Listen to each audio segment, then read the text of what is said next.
خودت باش، گریه نکن آروم بگیر، به فکر زندگیت باش.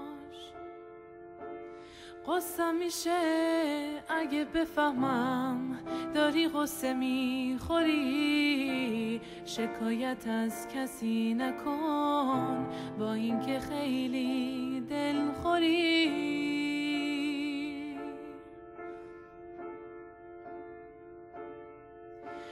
دلت نگیره مهربون، عاشقتم اینو بدون، دلم گرفته میدونی از هم جدا کردنمون، دل نگرانتم همش، اگه خطا کردم ببخش، بازم منو به خاطر تموم خوبیات ببخش،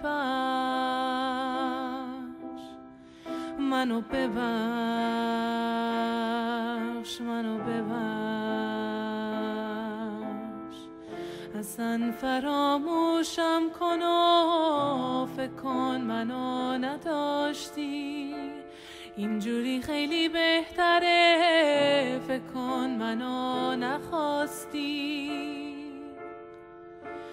برو بگو تنهایی رو خیلی زیاد دوستش داری، اگه تو تنها بمونی با کسی کاری نداری.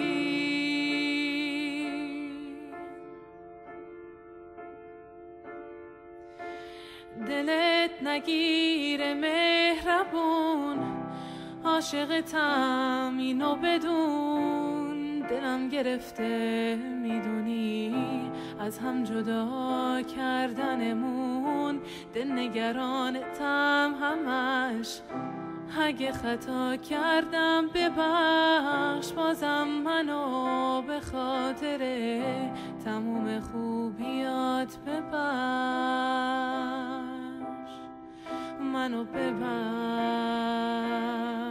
منو ببخش، منو ببخش، منو ببخش، منو ببخش، منو ببخش، منو ببخش، منو ببخش، منو ببخش،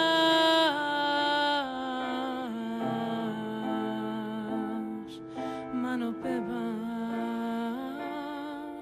منو ببخش.